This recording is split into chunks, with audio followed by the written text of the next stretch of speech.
Bismillahirrahmanirrahim. Assalamualaikum warahmatullahi wabarakatuh. Lillahi rabbil alamin, tafi qulubil mu'minin liyazdadu imanan ma'a imanihim. Asyhadu illallah wahdahu la syarik wa asyhadu anna muhammadan abduhu wa rasuluhu la nabiyya ba'dah. Allahumma salli wa sallim ala habibina al-Mustafa Muhammad sallallahu alaihi wasallam. Bersalawat dan mengucapkan alhamdulillahi rabbil alamin. Berselawat kepada baginda Nabi. Allahumma salli ala sayyidina Muhammad wa ala ali sayyidina Muhammad. Assalamu alayka ya Rasulullah. Assalamu alayka ya Nabi Allah. Kaum muslimin, Bapak Ibu yang berbahagia, pada subuh yang berbahagia ini kita kembali melanjutkan kajian perjalanan hidup setelah kehidupan di dunia ini, yaitu tentang perjalanan menuju alam barzakh, alam kehidupan yang pasti akan kita lalui semua, cepat ataupun lambat.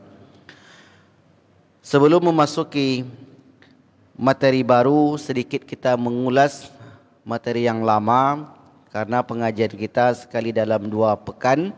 Barangkali kita terlupa atau mungkin ada yang minggu lalu tak hadir, sehingga kita sedikit mengulang lagi, yaitu seputar sebab-sebab seseorang sulit mengucapkan kalimat la ilaha illallah.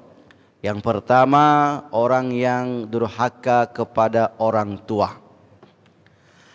Yang kedua, orang yang pecandu minum keras kemudian tidak bertaubat. Yang ketiga, orang yang mencaci maki para sahabat. Dalam hal ini yang kita jelaskan adalah kelompok Syiah ataupun sesama Ahlus Sunnah. Yang mengaku ahlu sunnah itu pun tak lepas dari cacian makiannya. Itu pun nanti akan menyebabkan sulitnya mengucapkan kalimat la ilaha illallah. Yang keempat adalah orang yang melakukan dosa. Dosa di sini dosa-dosa yang kecil, dosa-dosa yang ringan, bukan dosa besar, bukan mencuri, membunuh dan sebagainya. Ini dalam artian kalau tidak bertaubat. Kita ikat dengan kata taubat. Sebab apabila orang itu bertaubat, maka Allah sendiri hapuskan kesalahan-kesalahannya. Rasul pun katakan at-taibu min dzanbi, orang yang bertaubat dari dosanya kama la dzanbalahu, seperti orang yang tidak memiliki dosa. Taubat, taubatan nasuha. Ya ayyuhalladzina amanu, wahai orang beriman, tubu ilallah, bertobatlah kalian taubatan nasuha. Asa ayyukaffiru ankum sayyiatikum, dan seterusnya. Mudah-mudahan Allah ampunkan kalian dan hapuskan serta tutupkan dosa-dosa yang kalian lakukan. Kaum muslimin, Bapak Ibu yang berbahagia, masuk kita ke tema yang baru, yaitu doa-doa memejamkan mata mayit dan meletakkannya di liang lahat. Sebagaimana yang kita ketahui, agama Islam itu agama yang sempurna. Saking sempurnanya, perkara kecil sekalipun diatur. Kalau agama lain tak diatur. Sampai bermuamalah, berinteraksi diatur. Sampai membangun atau membuat suatu lembaga pendidikan ada aturannya. Kehidupan berumah tangga ada aturannya. Bagaimana interaksi seorang anak dengan ayah, ayah dengan anak, itu pun sudah diatur. Sampai ke kamar mandi pun diatur. Itulah hebatnya Islam itu, Bapak Ibu. Silakan Bapak Ibu baca atau pelajari buku-buku yang memiliki aliran-aliran pemahaman-pemahaman, tidak ada sesempurna Islam. Cara duduk pun diatur. Begitu hebatnya. Cara makan pun diatur. Tak ada sesempurna Islam. Maka setelah orang itu meninggal pun diatur. Sebelum lahir sudah diatur. Di alam rahim, alam kandungan sudah ada aturannya, tata caranya. Ketika lahir ke dunia sudah diatur, sampai mati pun sudah diatur. Nah, termasuk kalau orang meninggal, kemudian matanya terbuka, itu pun diatur cara untuk menutup mata tadi dengan membaca doa. Ini sudah saya sampaikan atau belum? Ibu-ibu sudah atau belum? Sudah. Kalau sudah kita ulang sedikit lagi. Yaitu doa yang dibacakan oleh Nabi ketika seorang sahabat Nabi yang bernama Abu Salamah meninggal. Yaitu Allahumma gfir li Abi Salamata warfa' darajatahu fil mahdiyin. Jadi sembari menutup matanya, ya Allah, ampunkanlah dosa-dosa Abu Salamah ini dan angkatlah derajatnya bersama orang-orang yang mendapat petunjuk. Mungkin doa ini sudah pernah saya sampaikan, tapi belum dibahas secara rinci. Ya, minggu lalu, 2 minggu yang lalu, saya masih ingat materinya.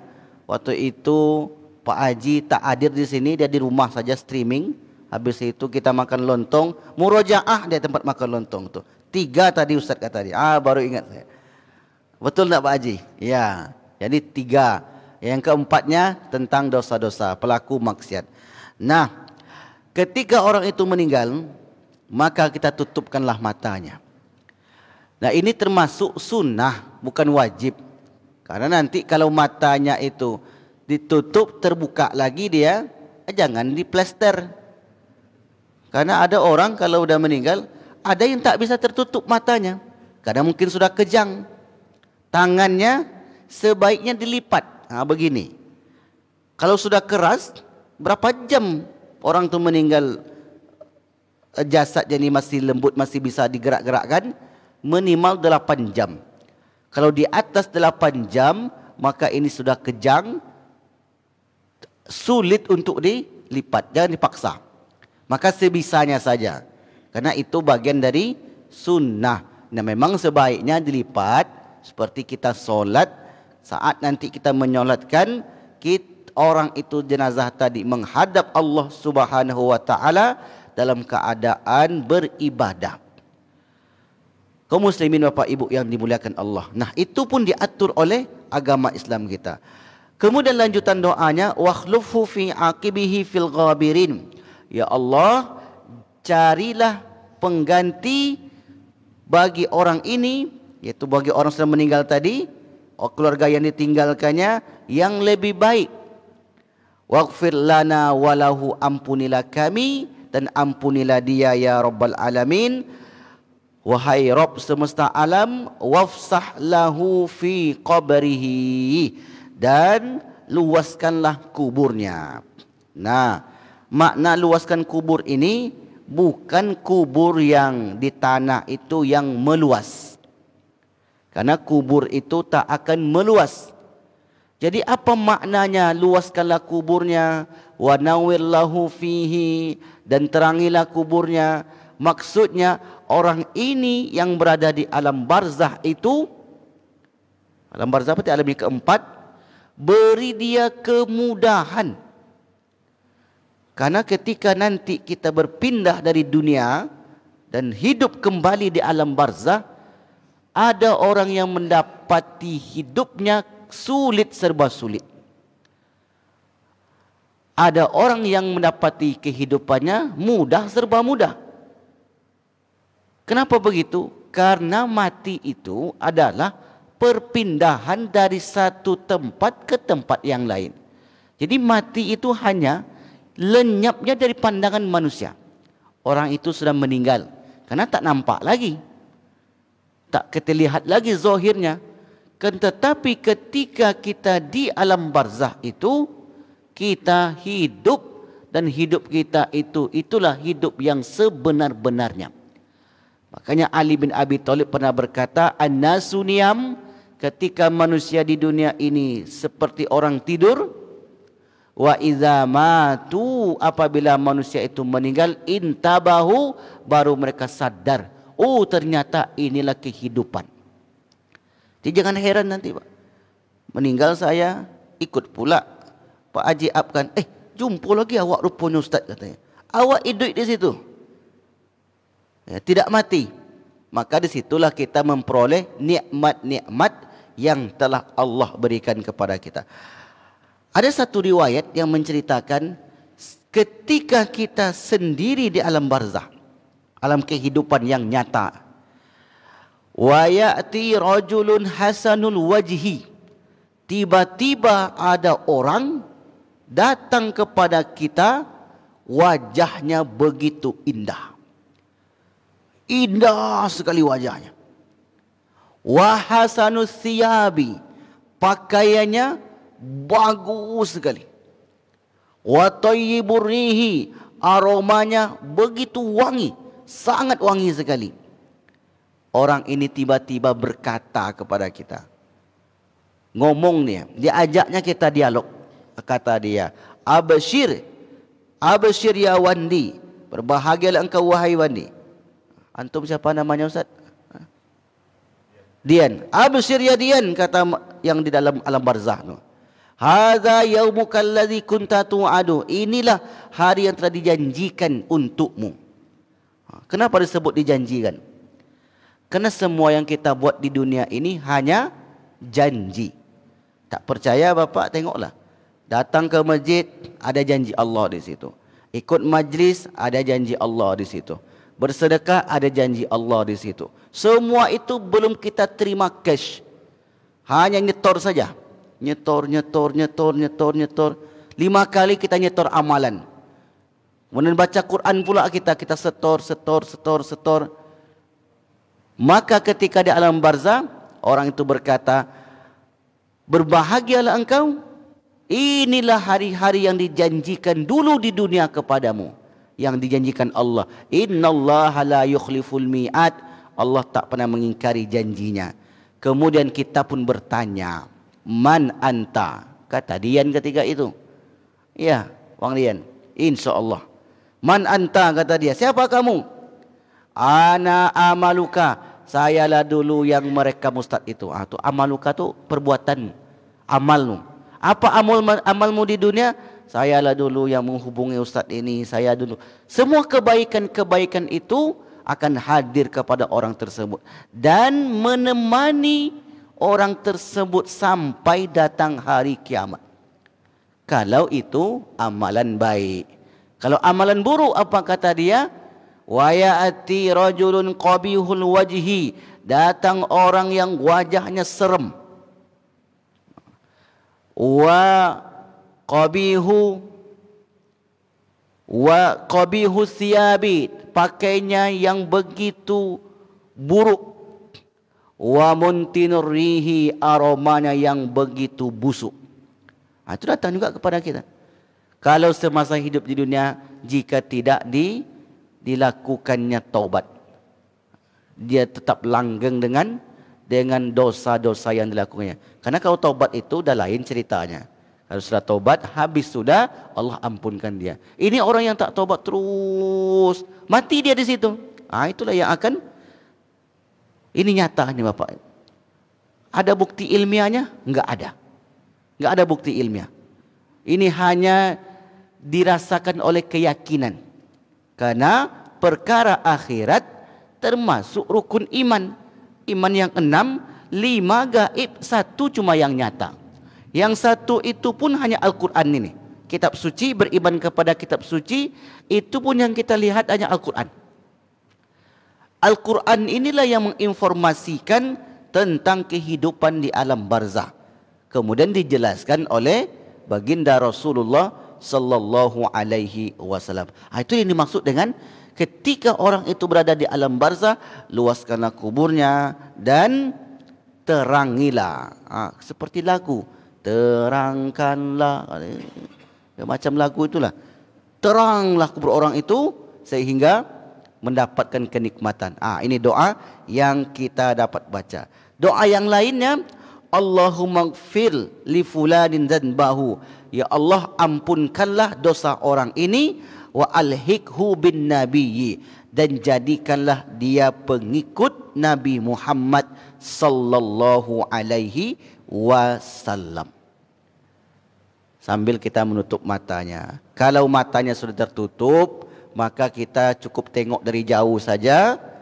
Kita pun sambil mendoakan, ya Allah, ini kawan saya ini namanya dulu Dian Sastro. Dian nama antum. Itu nama panjang antum? Oh bukan. Itu lain ya. Nah, ampunkanlah dia ya Allah. Jadikanlah pengikut Nabi Muhammad sallallahu alaihi wasallam. Dalam waktu bersamaan Bapak Ibu yang berbahagia, jasad tadi kita pun bawa ke pemakaman. Roh pun naik ke langit. Yang naik ke langit sudah sering kita sampaikan. Langit pertama, langit kedua, nanti ada yang diterima oleh penghuni langit, ada yang ditolak. Kita tak ulang lagi yang itu. Lalu ketika jenazah ini kita gotong, apa ucapan jenazah tersebut?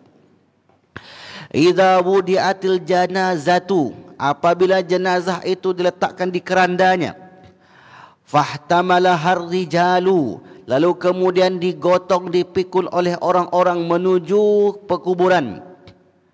Wa in kanat salihatan, andai jenazah itu orang yang baik, dia pun berkata, qaddimuni, qaddimuni. Apa maknanya qaddimuni? Cepat-cepat segerakan saya. Jangan tahan saya lagi di sini. Qaddimuni, qaddimuni. Cepat kalian wahai yang membawa aku, cepat segerakan. Hadis ini kaum muslimin yang berbahagia Bapak Ibu mengajarkan kepada kita, kalau ada orang meninggal, jangan ditunggu lama-lama. Terkadang ada orang yang kurang paham, anaknya jauh di Kalimantan, ayahnya meninggal jam 3 subuh. Kemudian penerbangan 2 kali, Kalimantan, Pekanbaru ke Kalimantan, Jakarta, Pekanbaru. Nanti di IKN, ibu kota negara, akan di Kalimantan. Dia tinggal di Kalimantan. Tinggalnya orang ini pun di Pekanbaru 2 kali. Delay pula pesawatnya. Sampai di Pekanbaru sudah jam 6 sore. Nah, kalau sudah malam orang tak mau lagi nguburkan. Karena kesibukan orang banyak. Menunggu yang satu itu, cobalah tengok. Siapa yang tunggu lagi Pak? Aduh, anaknya sugang. Tengok jam sama Pak Abdul Qadir. Kok banyak yang akan tengok ni. Kata Pak Benny, sawit ambo lun dipantau lah katanya. Kata Pak Haji Ab, kelengking lah berbuah nampak aku. Iko lun lah. Kesibukan kita banyak, akhirnya tinggallah keluarga inti saja. Jenazah ini tertahan dari jam 3 subuh sampai jam 6 sore. Lebih daripada 12 jam. Maka kalaulah orang itu memahami ini, qaddimuni, qaddimuni, cepat bawa saya, cepat antar saya segera. Wa in kanat ghaira salihatin, kalau orang itu bukan orang baik, apa ucapan jenazah tadi? Nanti bisa ni dipotong ni Bang Dian. Aina tadhhabu bi, kalian bawa saya ke mana? Kalian antar saya ke mana? Aina tadhhabu di, wailakum, celaka kalian.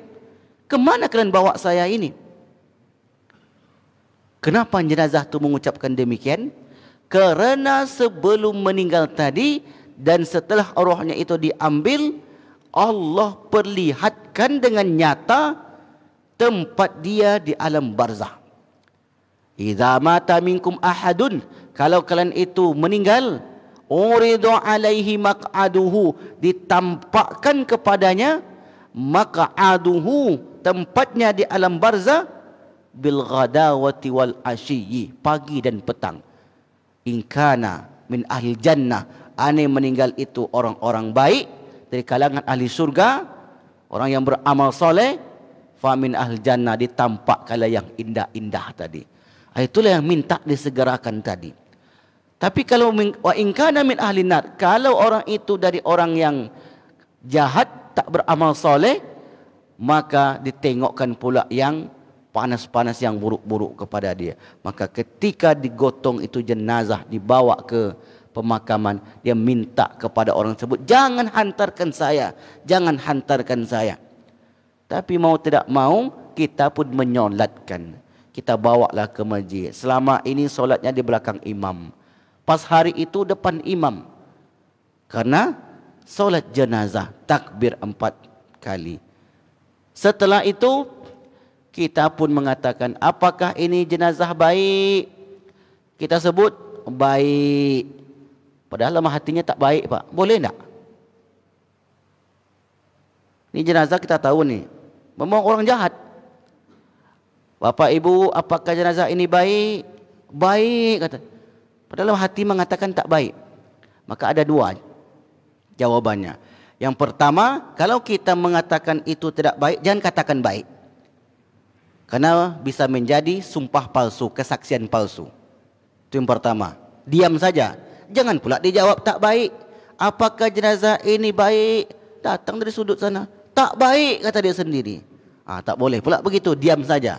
Atau yang kedua, boleh dikatakan baik dengan mengingat-ingat kebaikan dia. Itu saja yang saya katakan baik karena dulu memang pernah bantu saya sekali.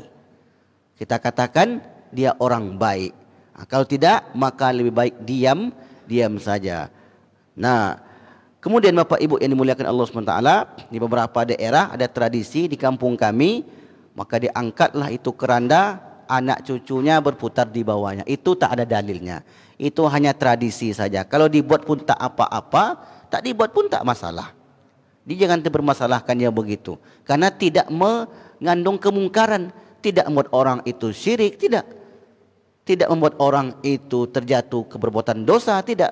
Hanya saja tradisi. Karena tradisi ini, kalau dia tidak bertentangan dengan nilai Islam, boleh kita lakukan. Tapi kalau bertentangan, contoh, ini tempat saya. Kalau mau memasuki bulan puasa, dipotong kerbau, sembelih kerbau, kepalanya dimasukkan ke Sungai Subayang. Tanya Pak Haji Ab.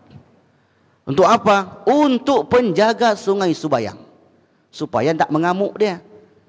Nanti kalau tidak begitu kan dia mengamuk. Seleranya kepala kerbau.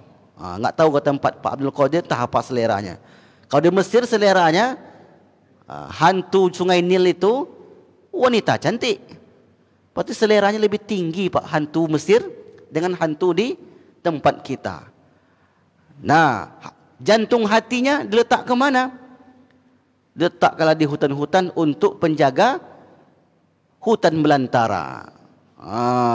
Itu bertentangan karena jatuh kepada perbuatan syirik. Lagi pula jin itu tak makan yang begitu.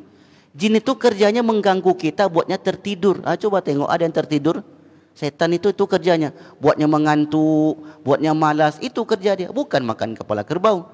Nanti kena heksa sama orang kampung saya. Tapi itu adalah termasuk perbuatan syirik disebabkan memberi makan kepada sesuatu yang tidak semestinya. Nah, kalau tidak bertentangan maka tidak masalah. Nah, setelah tadi jenazah ini kita masukkanlah, kita bawa. Boleh tak kita mengucapkan la ilaha? Boleh. Karena diiringi dengan perkataan-perkataan thayyibah. Jadi begini kaum muslimin Bapak Ibu yang berbahagia. Selama itu tidak ada dalil yang melarang dan tidak ada pula dalil yang memerintahkan, hukumnya mubah. Nah, hukum itu 5 dalam fikih: wajib, haram, sunnah, makruh, mubah. Tak ada perintahnya di Al-Quran, tak ada perintahnya di hadis, tak ada larangannya di Al-Quran, tak ada larangannya di hadis, termasuk mubah. Al-amru fil asya'i al-ibahah. Segala sesuatu perintah yang ada pada dasarnya hukumnya mubah sampai datang dalil yang mewajibkan atau mengharamkan nanti. Ini masuk dalam bab fikih.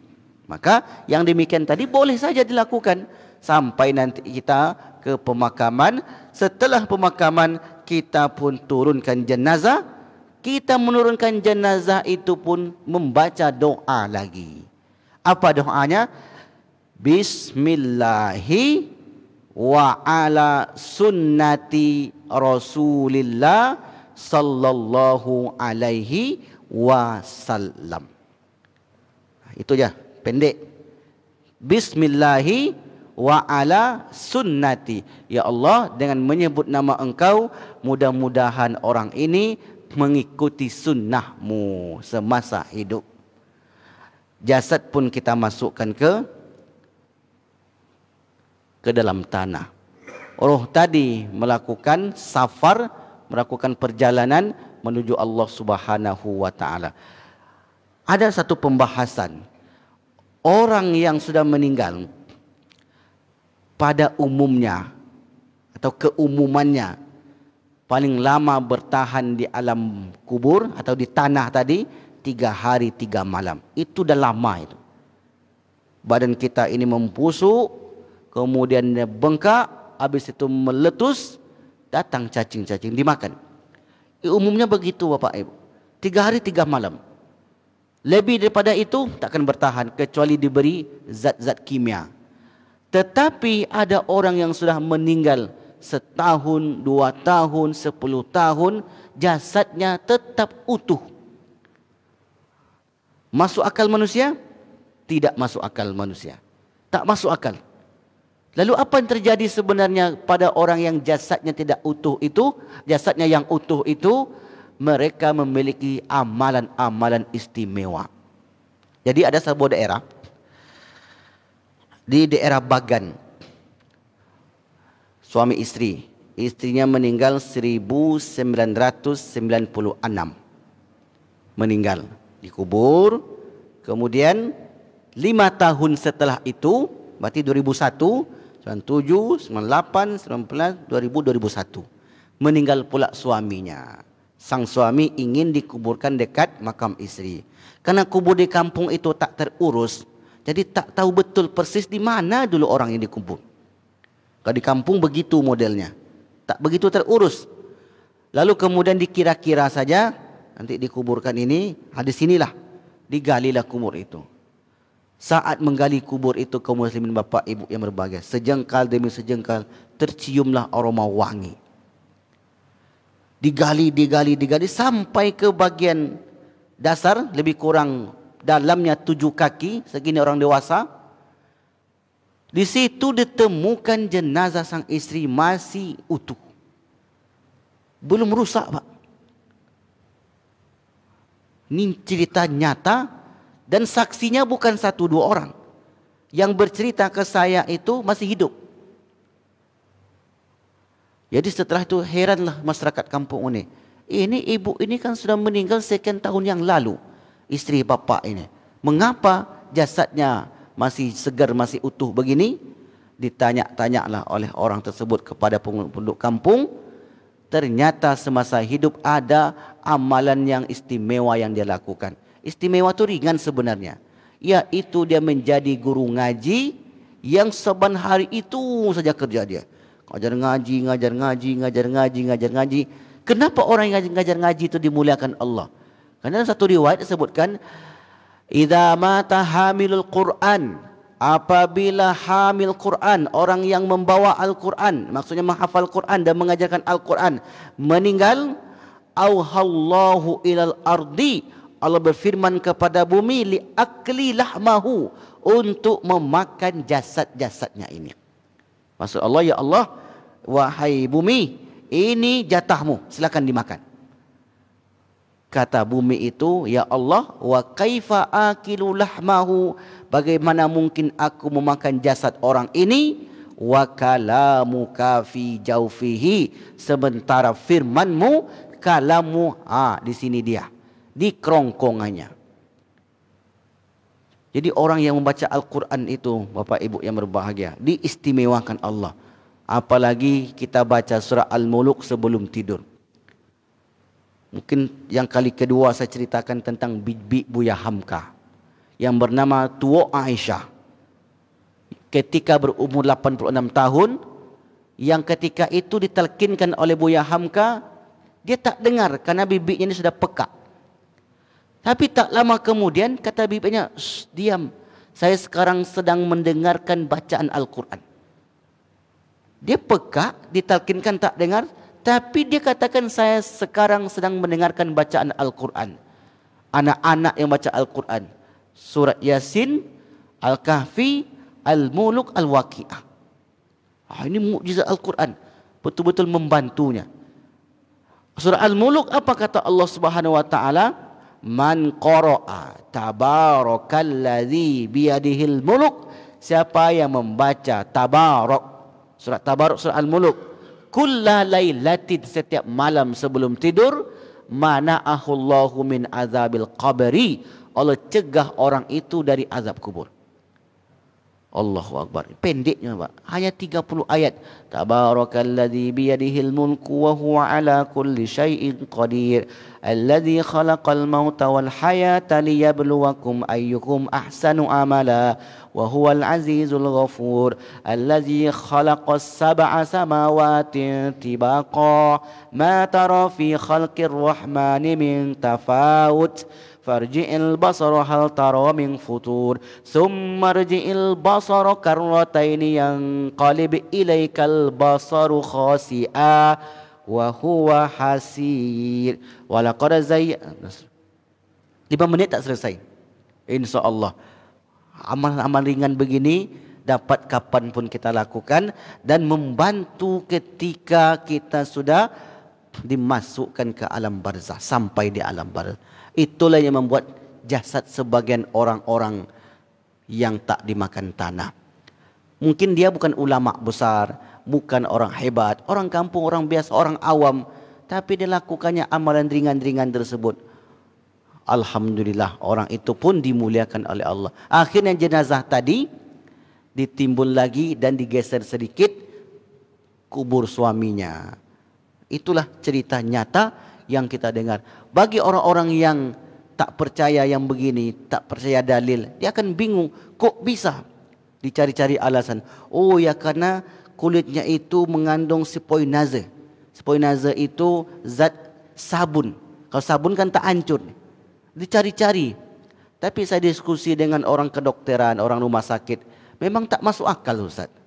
Tak bisa diterima oleh akal. Semestinya mesti jasad itu dia membusuk, mesti dia begini, mesti dia begini. Tapi disitulah tampaknya kuasa Allah kepada orang-orang yang beriman. Nah, ini yang akan kita alami setelah kita meninggal. Kaum muslimin, Bapak Ibu yang dimuliakan Allah Subhanahu wa taala. Selesai sudah, kita kuburkan, kita pun pulang. Nah, selesai menguburkan, ya, ada satu amalan yang sering dilakukan oleh orang-orang kita, yaitu setelah penguburan. Apakah setelah usai penguburan ini kita disunahkan menetap atau langsung pulang? Disunahkan menetap di situ selama 1 sampai 2 jam. Bukan bid'ah, bukan. Itu sunnah. Tengok nanti di buku saya yang berjudul Agar Mudah Sakaratul Maut. Pakai dalil. Seorang sahabat meninggal. Fa idza dafantumuni, kalau kalian sudah kuburkan aku nanti, fasunnu alayya turaba syanna, maka ratakanlah kuburnya, beri tanda. Kubur beri tanda. Summa aqimu haula qabri, hendaklah kalian tegak di sekitar kuburku. Haula itu sekitar kuburku. Haula qabri tunharu jazurun wa yuqsamu lahmuha, selama unta disembeli dan dagingnya dibagi-bagikan. Berapa lama kira-kira? 4 jam ada itu. Selama itulah kita diperintahkan untuk berada di kuburan tadi. Untuk apa? Untuk mendoakan orang ini. Jadi mendoakan di kubur itu bukan bid'ah. Karena saya kuatkan dengan dalil. Saya tak berani bicara kalau tanpa dalil. Ini dalilnya. Dari riwayat Utsman bin Affan an Utsman ibni Affan qala, idza fariga min dafnil mayyiti, apabila Rasul dan sahabat selesai menguburkan mayit, waqafa alaihi, mereka itu tegak, waqaf, berhenti di dekat kuburan itu, Rasul bersabda, istaghfiru li akhikum, mintakan ampun untuk saudara kalian ini. Ini belum pulang lagi. Bukan di rumah disuruh. Di rumah nanti ada pula bagiannya. Ini masih di pemakaman. Istaghfiru li akhikum. Wahai kalian, mintakan ampun untuk saudara kalian ini. Wasalu lahu bitasbit. Mintakan kepada Allah agar dia kokoh. Namanya doa tasbit. Jarang kita dengar doa tasbit ini Bapak Ibu. Yusabbitullahu bil qawli tsabiti fil hayatid dunya. Dari Al-Quran Ibrahim 27. Dari hadisnya wasalu lahu bitasbit. Mintakan kepada Allah agar orang ini kokoh kuat dalam menghadapi malaikat munkar nakir. Siapa yang berdoa? Anaknya, cucunya, kawannya, kerabatnya. Berapa lama? Tergantung waktunya. Kalau panjang waktunya silakan doa lama-lama. Kalau pendek waktunya sesuaikan. Itu kondisional. Fa innal an, kata Nabi, karena sekarang orang ini sedang ditanya. Doa tasbih. Allahumma ighfir lahu, laki-laki. Allahumma ighfir laha, perempuan. Kita buat saja laki-laki. Allahumma ighfir lahu warhamhu wa'afihi wa'fu anhu wa akrim nuzulahu wa wasi' madkhalahu wa ja'al jannata mathwahu. Allahumma ighfir lahu, ya Allah ampunkanlah orang tua kami, bapak ibu kami. Warhamhu, rahmatilah dia. Warhamhu wa'afihi, maafkanlah dia. Wa'fu anhu, ampunkanlah dia. Wa akrim nuzulahu, muliakanlah tempat turunnya ini. Jangan jadikan ini tanah sebagai kehinaan. Wa akrim nuzulahu wa wasi' madkhalahu, luaskanlah kuburnya. Maksudnya di alam barzah tadi kenikmatan. Wa wasi' lahu qabrahu wa nawwir lahu fi, dan terangilah kuburnya itu. Allahumma qsilhu bima'is salji wal barad. Ya Allah, mandikanlah orang tua kami ini dengan air yang bersih. Ma'is salji wal barad. Wa naqihu, bersihkanlah dia. Minal khotoya, dari segala kesalahan-kesalahan. Kama naqaita, sebagaimana engkau bersihkan. Kama naqaita minad danas. Kama naqaita minad danas, sebagaimana engkau bersihkan baju putih dari noda. Bersihnya baju putih dari noda. Wa abdilhu daran khairan min dari. Ya Allah, gantilah rumahnya yang ditinggalkan di dunia. Wa abdilhu khairan min dari. Wa zawjan khairan min zawji, kawan. Cari dia kawan, berikan dia kawan lagi di alam barzah. Wa ahlan khairan min ahlihi, dan keluarga di alam barzah itu lebih baik daripada keluarga yang ditinggalkan di dunia. Dari 3 yang diganti tadi, rumah. Maksudnya apa rumah di alam barzah ini? Kenikmatan di sana, mendapatkan kawan. Jadi kita tak sendiri nanti. Ibu-ibu percaya enggak? Kita enggak sendiri nanti dalam barzah, ibu. Bapak-bapak percaya? Percaya. Kau tak percaya, apa solusinya? Coba dulu, dicuba dulu. Poilah ke sanun. Baru nanti terasa nanti. Tak sendiri kita. Wa ahlan, berkawan-kawan.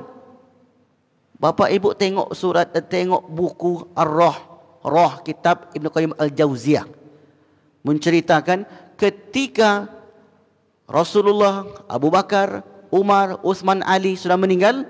Yang menjadi pemimpin setelah itu Umar bin Abdul Aziz. Beliau bermimpi, dan mimpinya itu bertemu dengan orang-orang tersebut. Kemudian dibawalah ke satu istana yang indah. Umar pun masuk. Ketika dia masuk, tak diperbolehkan duduk. Di situ ada Rasulullah. Samping Rasulullah itu ada Abu Bakar, ada Umar bin Khattab, Utsman bin Affan, Ali bin Abi Thalib. Dia ingin duduk bergabung di situ. Kata penjaga, belum, engkau belum boleh.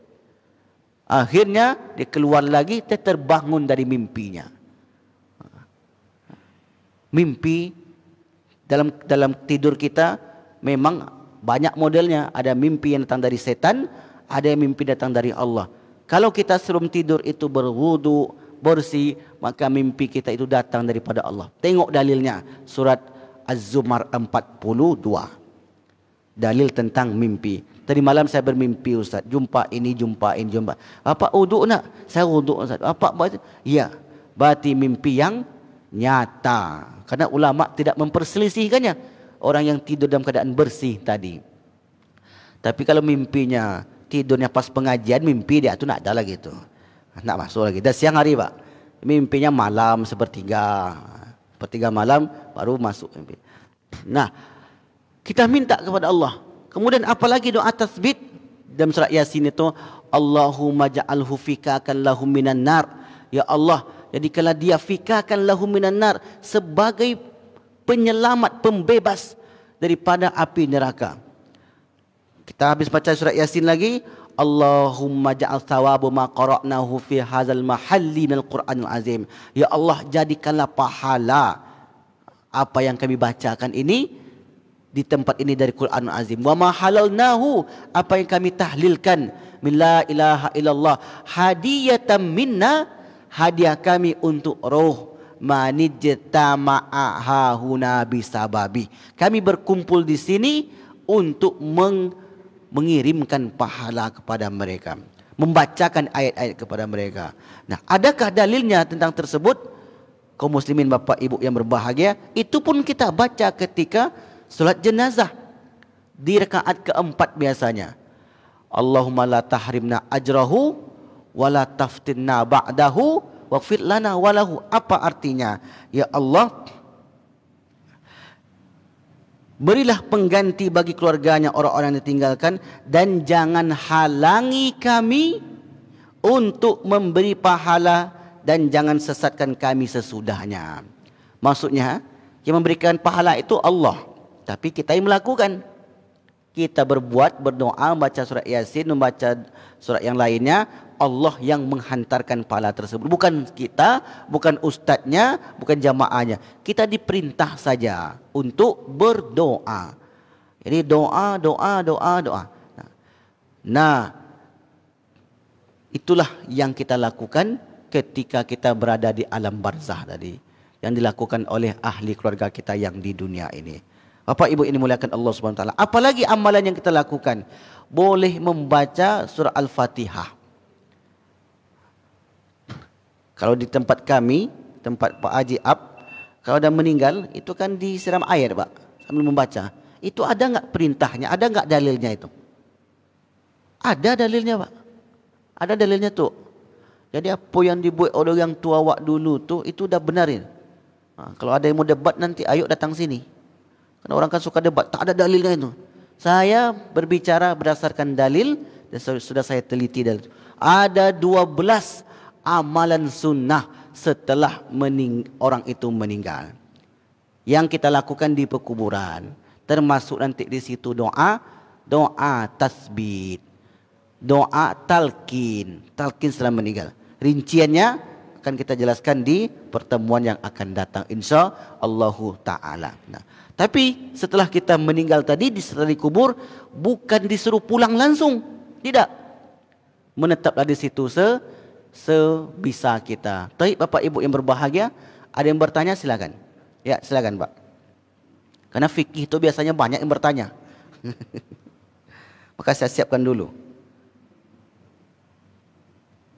Karena kalau nggak saya siapkan nanti saya dibully orang nanti Pak. Assalamualaikum Ustaz. Waalaikumsalam. Saya saat ini lagi hobi mengubur orang Ustaz. Tapi bukan yang di samping kan? Ini belum. Tunggu meninggal dulu.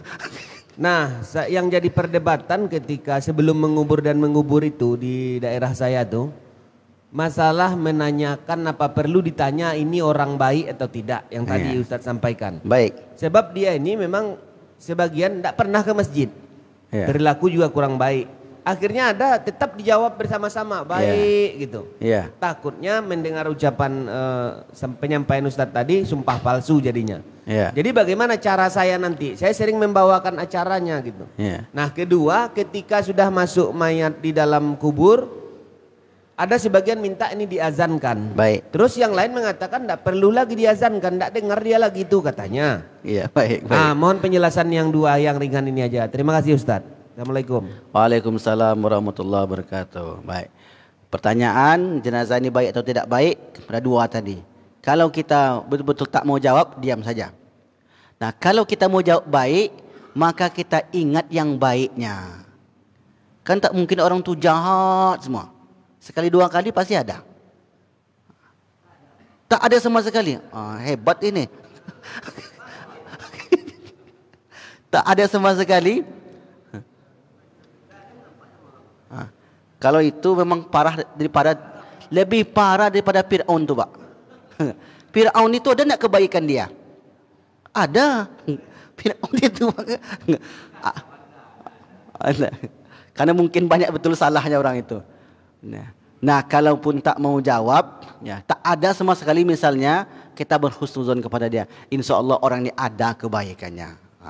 Maka ulama itu membolehkan demikian. Tapi kalau tak mau jawab tadi, maka diam saja. Nah, kalau semuanya diam, kan heboh juga. Kata Pak Beni, apakah jenazah ini baik? Untuk sedih ya kan? Apakah ini jenazah ini baik? Tak ada juga jawaban. Apakah jenazah ini buruk? Yo, kata saudara.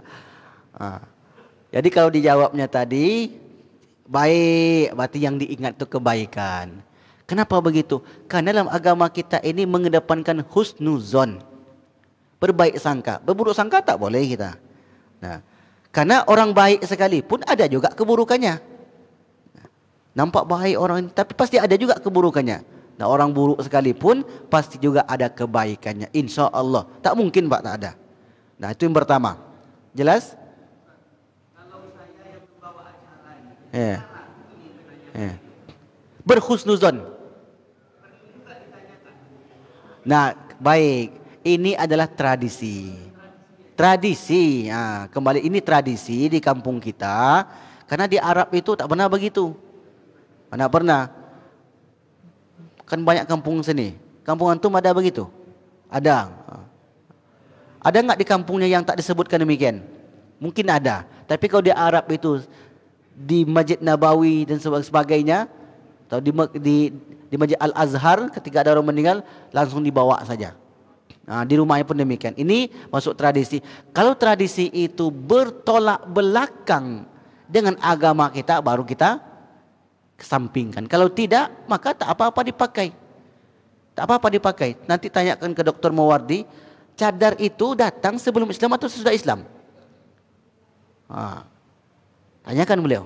Sebelum Islam sudah ada orang bercadar, tapi dipakai. Menerima tamu orang Arab itu paling senang, Pak. Senang. Itu tradisi dipakai.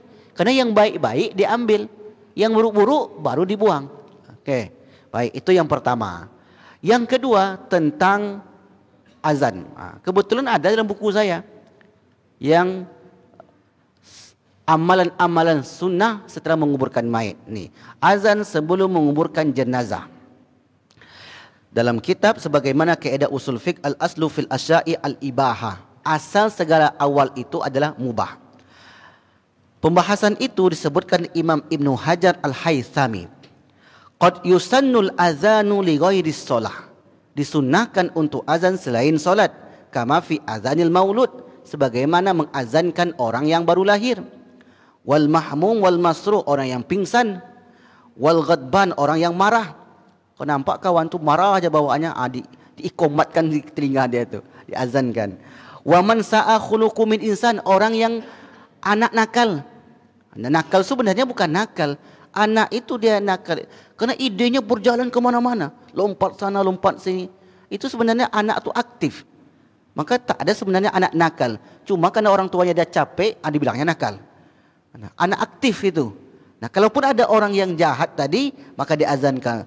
Au bahimatin au inda musdahim jaisi wa indal hariki, ketika ada kebakaran. Boleh. Wakila, dan juga dikatakan wa inda inzalil mayyiti liqabrihi qiyasan ala awali khurujihi lidunya. Ketika menurunkan jenazah ke kuburan sebagai kias terhadap dulu dia datang ke dunia ini diazankan, kemudian diberangkatkan pula dalam keadaan diazankan. Ini termasuk disunnahkan. Jelas? Inda nuzul, ketika diturunkan. Berbarengan. Tapi tempat kita setelah sampai di bawah. Nah, ini adalah teknis saja. Nah, karena kalau pas menurunkan itu tak sempat. Karena kita biasanya pengadaan waktu tak cukup, maka disampaikan betul di bawah. Nah, ini teknisnya. Tapi kalau ada orang tanya, itu boleh atau tidak dilakukan? Nah, kembali ke hukum dasar. Hukum awalnya, kalau tak ada perintah, tak ada larangan, namanya mubah. Mubah. Nah, kalau mubah itu berdosa enggak? Enggak berdosa. Ditinggalkan, tidak apa-apa, dilakukan, masuk dia ke bagian sunnah. Nah, ini termasuk ke bagian sunnah tadi.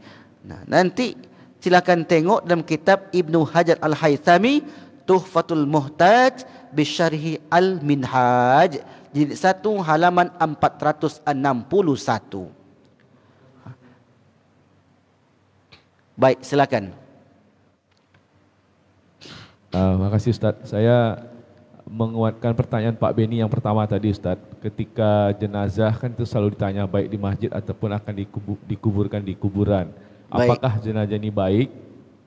Gitu Ustaz kan, banyak orang baik. Nah, pertanyaan saya itu adalah, ketika kita mengatakan jenazah itu baik, apakah berdampak pada jenazah nanti di alam barzah? Baik.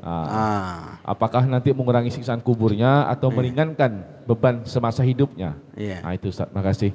Ya, kenapa harus itu dipertanyakan? Gitu, apakah itu memberi efek positif kebaikan bagi si mayit di alam kubur?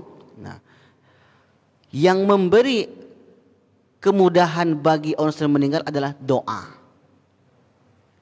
sedekah, bacaan Al-Quran, dan istighfar. Ini dapat meringankan berdasarkan hadis.